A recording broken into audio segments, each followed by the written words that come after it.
Hey everybody, it's Doc Green, the Road Scholar, coming back at you. Wearing my hat today because my hair's a little scruffy and everything, trying to grow it out a little bit more. It's been a long time since I had a hairstyle I could work with and everything, trying to do that. Beard's a little scruffy. I'm working on that too. So anyway, just want to apologize for my appearance right now. Still working to the awkward stage. Anyway, today's video is about driving in during winter conditions because we are coming up on them, and it's going to create a lot of problems out here, especially for new drivers who don't have the experience of how to drive in snow, ice conditions and things. And I see it all the time, even with experienced drivers who think they could run 65, 70 miles an hour in ice and everything. So I'm going to talk a little bit about that winter driving and winter preparation. First thing I want to talk about is winter preparation. Guys, you can get stuck. They will shut interstates down and you will get stuck at a rest area or a truck stop, or you can get stuck on ramps or anything during bad ice storms and everything. So I want to explain some things that you need in your truck, especially starting off in winter driving. And right now I went ahead and loaded my truck up because we were already starting to see snow up north a little bit, and they can come in blistering fast and you're not prepared.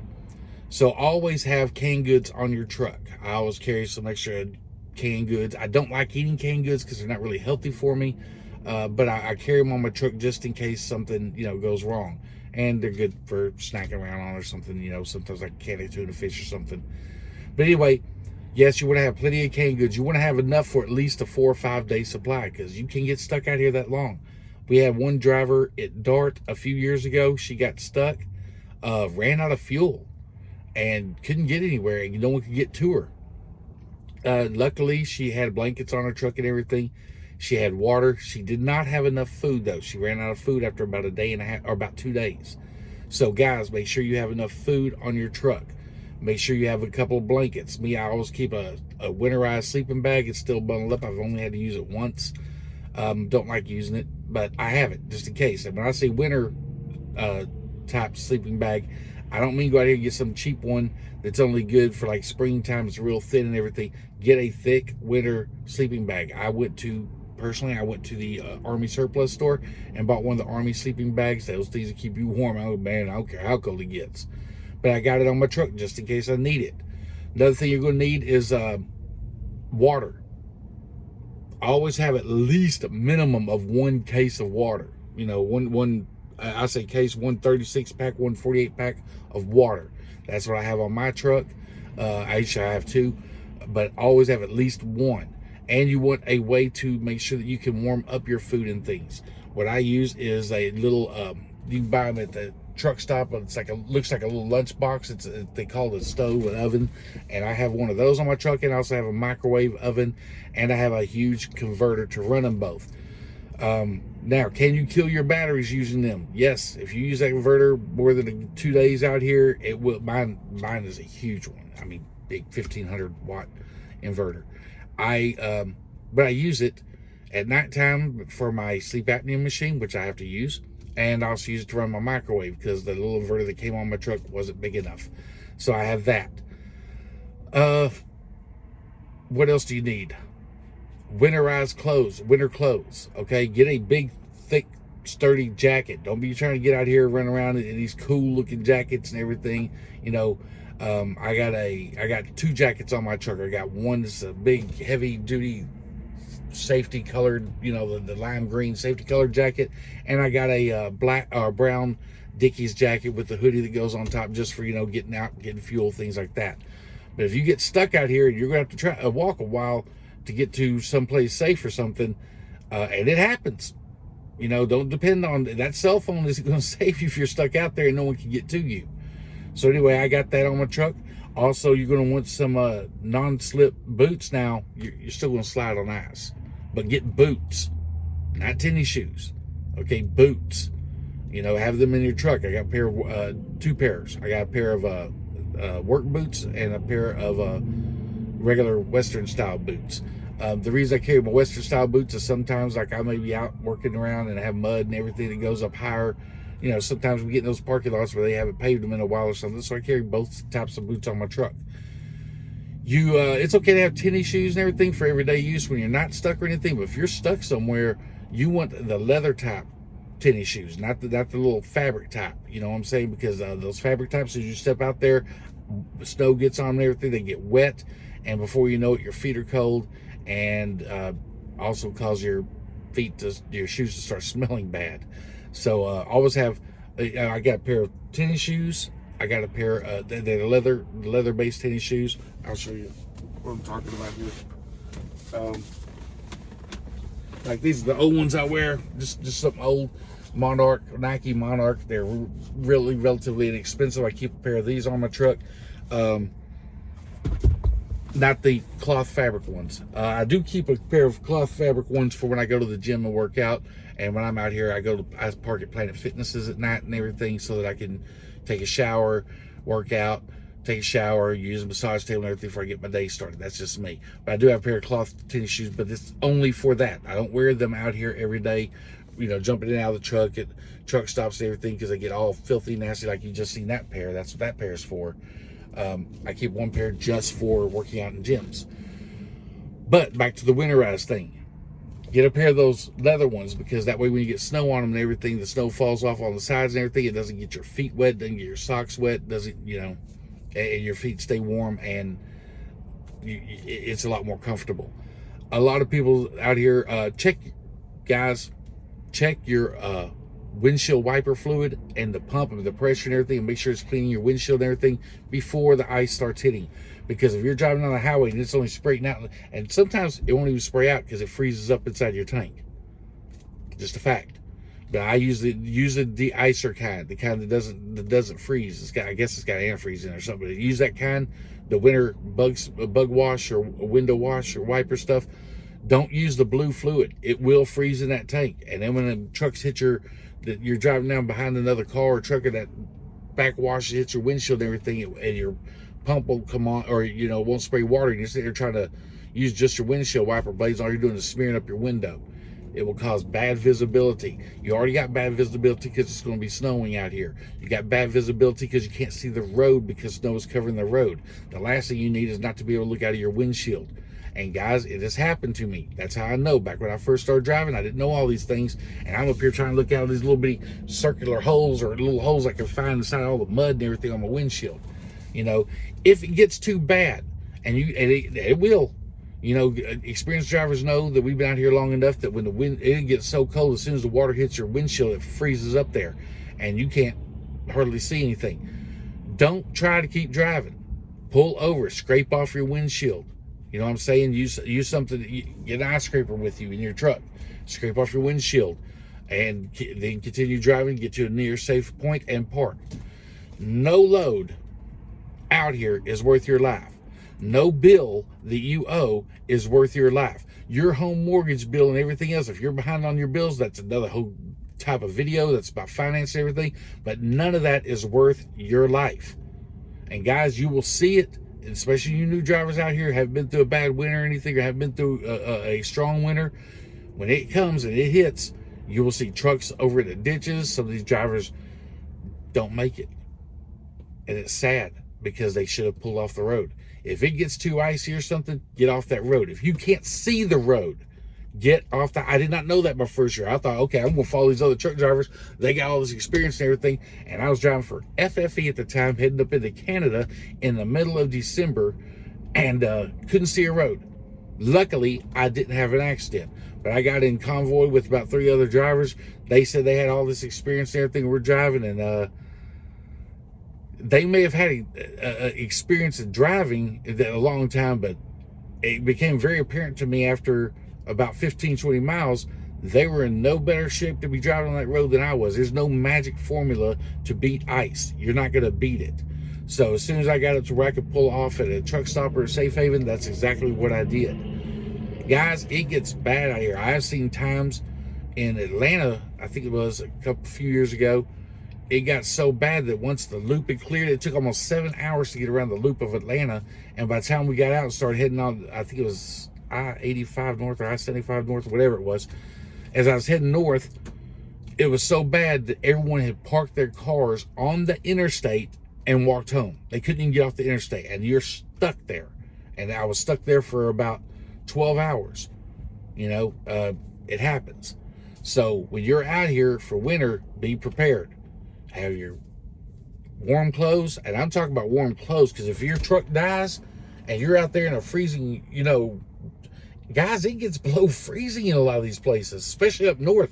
I was in a place one time it was negative 15 degrees, and I was had to unload a trailer of that stuff. I had all my winter overalls and everything, and that's back when I was stupid and would hand unload trucks. I don't do that anymore. But your truck breaks down and you're stuck on the side of the road and nobody can get to you, and you only got regular long sleeve flannel shirt and some jeans or something, you're not going to be warm enough. Get some thermal underwear. Take them with you. Get a pair of those winter overalls that you can put on just in case of an emergency. Have it on your truck. People go, well, that's a lot of wasted money. It's not going to be wasted if you get stuck and you're out here freezing. So get that stuff on your truck. Driving in winter weather. Guys, if you can't see the road, get off the road. Simple. Another thing, I'll be driving and you'll see the fast lane will be the last one they clean off because no one needs to be going that fast. And I'll be in the middle lane driving about 30, 40 miles an hour, trying to keep it safe and everything. And I'll see some semi come up behind me, doing 65 miles an hour, shift over that fast lane, pass me up, and then try to shift back over and everything. And the whole time his trailer's just doing this, just sliding. I'm sure if his trailer's sliding, it isn't going to take much for it to slide the one way, pull those your drives out, and you're over in a ditch. That's what happens most of the time. Guys are driving too fast, try to pass somebody. As they're shifting out and they shift back in, that trailer keeps right on going outside. It pulls their truck, flips it over, they're in a ditch. If guys have been out here for a while, we've all seen it. I used to have a rule that my trainer taught me the first year I was driving. And he says, you're driving your first year. If you see one truck in a ditch, your experience level means you need to get off the road. 2 years, you got a little bit more experience. So he had a truck a year rule. So 2 years, if I see 2 trucks in the ditch, time to get off that road. Even if I got 3 years, 4 years, 5 years experience, when I'm up to 5 years, if I see 5 trucks off in the ditch, time to get off that road. I don't care how great I think I am.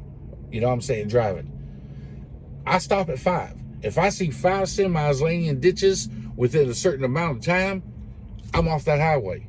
It's too dangerous for me to be driving out there. Not only, maybe I can be the best driver in the world and know how to handle it, but that other truck, the other driver isn't. And all he needs to do is make one mistake and we're both dead. Get off that highway, park it, call in dispatch, let them know the roads conditions are too bad. No one's going to fire you. No one's going to get upset with you. No one's going to question it. They're going to say, okay, and if they do, if you got a company, a dispatcher or something, you work for a company that says, oh, this load's got to be there. You need to find another company to work for. They're more concerned about getting that load there than they are about getting you home. Period. Travel distance. Way increase that travel distance, guys. Way increase it. Don't go normal. Go way. I want that truck so far ahead of me or that car so far ahead of me that I can see his taillights or something, barely see him or something in bad weather. Now, when you get in inner city and stuff, and those guys are driving like real close together and everything, let them. Just keep backing off. Doesn't matter how slow you're going. Keep backing off of them because you think it's hard to stop a truck normally. Wait till there's ice on that road. 2 years ago, I was driving up north, and I was only doing like 5 miles an hour going through this town, and I took this turn, and my truck kept sliding. By the grace of God, it had nothing to do with my experience or anything. By the grace of God, I did not slide into a couple of cars and fall into a ditch. They had cars parked on the side of the road. By the grace of God, I did not hit those cars because my truck slid. And I was only doing like 5 miles an hour. I was in first gear. I immediately got to my pickup point, and that's where I shut down at. Or I got to a safety point. I'm sorry. And that's where I shut down at. The truck stopped a couple of miles up the road. Do not take the chances out here. Increase your following distance. Slow down. Don't be trying to pass anybody. Don't be trying to get somewhere. Guys, I see people, especially the ones that are going home for their 34-hour break or ones that are trying to really get to that next truck stop and everything, and they're going 60 miles an hour. And there is no way they can see that highway. No way they can see the roadway. I know because I can't see it. Increase that distance. Go slower. Be careful out here. Winter driving is not a joke, guys. There's no one out here that is smart enough to beat Mother Nature. Black ice, yep. I've experienced it a few times. Most of us have been out here a few years have. There's nothing you can do to prevent you from hitting black ice if you're going to be driving in cold weather. And not all the time can we park, and the rest of the road is fine. We just hit that one patch. When you do, let off your gas. Let off the throttle. Let off your diesel power. Let off your power. Let it coast through it. Get onto the other side. Once you feel that grip again, then you need to accelerate. Do not hit your brakes. It's too late. Once you start sliding, you hit those brakes, it's over. You're done. Just let off the gas. Let the tires roll freely until they catch back to some friction on some ground, and then continue going. Watch your safety mirror, and some of us got the computers where it tells it's a warning of freezing and stuff, and you got your mirror. When my mirrors start freezing, the road is starting to freeze. Bridges are starting to freeze. Simple as that. So we go, well, I got a heater on my mirror. Great. Try to be smart aleck if you want to. You know what I'm saying, though. Stay out of those weather conditions that are going to cause you to get in a wreck. Slow down. Do not run up on the back of these four-wheelers. The last thing you want to do is run up on the back of a four-wheeler and find out that you're get out of my way. I'm an 18-wheeler. I got 18 wheels holding the ground and everything. And a little 4-year-old or 3-year-old child is in that car in front of you. We have had drivers go to prison for many, many years for being stupid. Don't be stupid. I'll call it like it is. Don't be stupid. Run with your lights on. You know, and if it's fog conditions is another one. Guys, this is mostly for new drivers. More experienced drivers already know this.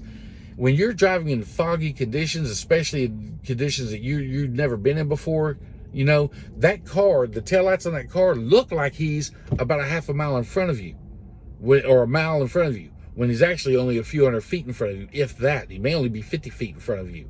I was working in the oil fields in Louisiana one time.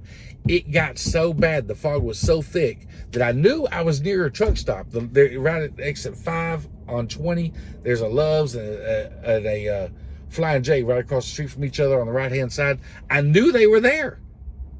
I couldn't see them. I couldn't even see the signs, nothing. That's how bad the fog was. And it rolled in on us fast and hard. I slowed down to about 2 or 3 miles an hour, turned on my damn hazards. There's no doubt in my mind if someone came up behind me, there's no way they would have seen them hazards. I couldn't see the big green and red light up sign for the fuel. I know they weren't going to see my hazard, but I was doing the best I could. And I got off the road, get parked. Don't try to drive out there. You'll hear some of these truck drivers, but luckily, I say luckily, we don't really use CBs a lot anymore. But in weather conditions like that, turn on your CB. But if you hear some truck drivers talking about, yeah, we're going to roll, just follow my lights. Don't do that. Don't do that, because you don't know how far in front of you he is. You can't tell. What you're used to seeing and the brightness of the lights and everything you're used to seeing is greatly diminished in fog conditions. So don't be riding up on the back of somebody thinking you're a quarter mile behind them, because you may only be 50 feet to 100 feet, 200 feet behind them. What else is out here? You're going to see a lot of truck drivers. How can I put this politely? I don't know any polite way. You're going to see a lot of idiots, truck drivers, CDL holders, that are going to think they're super truck. You see it even in the rain. These guys come blowing by you at 70 miles an hour, and the rain's so thick and so bad, so heavy, that you can barely even see the car in front of you. And here comes a semi by you. You're doing one of two things. One, you're putting your life in danger. Number two, you're putting my life in danger, and you're putting my family's life in danger. Don't do that. Slow down to the road conditions. Because here's the thing, when you get in a wreck, I don't care if you're only going 5 miles an hour. When DOT comes out there, and let's say you're going 5 miles an hour and you accidentally hit a road sign or mailbox or whatever, or a car, and they come out there, not only are you responsible for that, I don't care how slow you're driving, you're going to get a ticket for driving outside of the weather conditions. And you say, well, I was only going 5 miles an hour. Then you should have parked. Should have been going 1 mile an hour. Anything that happens in that truck is your responsibility. It don't care what the weather is. You're going to get a fine, you're going to get a ticket, you're going to get a mark on your CMSA record, and it's going to affect your points and everything else. It's not worth it. So guys, that's it for the winter weather thing. I will say this. It gets so cold out here at times, even your antifreeze will freeze. Yeah, the water in your radiator will freeze. So if you go off and you take a night off or anything and you're at home for a couple of days and you go back to your truck, when you start it, open up your hood, make sure that your water tank, your windshield wiper stuff isn't frozen. And if it is, you need to turn your truck on, wait, watch your temperature gauge for a few minutes and see if it starts going up above the hot point, which means there's no water circulating your motor, which means your radiator is froze up. Don't drive. Another thing you're going to find out here is brakes on your trailer and stuff. They're going to freeze up.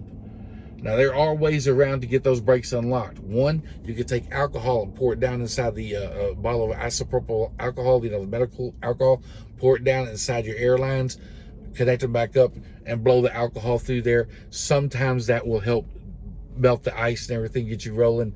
Sometimes it won't. If they're froze up, and you check, because if you're pulling a trailer out of a iced area, you may not even realize your tires aren't moving if you don't get out there and check to make sure. You know what I'm saying? Because they will slide right across that thing. Even a 40,000 pound load will slide across ice, no problem. Then all of a sudden you hit that street and you're stuck because your trailer won't move. Same thing can happen on your drives on your truck and your steers. They can freeze up too, where they won't rotate. Don't sit there and try to force it and break it off and everything, because you can do a lot of damage to your braking components. You may just be shut down for a little while. Start the truck up, let's start running, make sure your gauge is going. If your gauge is going for about 15-20 minutes and it's not overheating, your water flow is fine, which you're supposed to do your 15-minute pre-trip anyway. Make sure your water's flowing. If it's flowing and everything, you could probably leave your truck running long enough that it might heat up your brakes enough, or might warm up your truck enough to where you break your ice off your brakes to be rolling freely. It may not. Don't get out there and check them. I've seen guys that you'll see them in the parking lots where everything's rolling except one set of their rear tandems on the semi or their rear drives aren't rotating because the brakes froze up. He doesn't know it. Everything else is moving just fine. So you might need to get out and check, make little marks on it. When it gets too cold, I'm not saying for every trip and every snow thing, 34, 32, 30 degrees isn't going to cause a problem. But when you get down to like 5 degrees and below, yeah, you need to get out and make sure that make a little visual mark or something on your drives, move your truck forward a little bit, get out and look around, make sure everything moved. Anyway, guys, those are some of the winter tips for driving. I hope that helps, and I'm out for this video.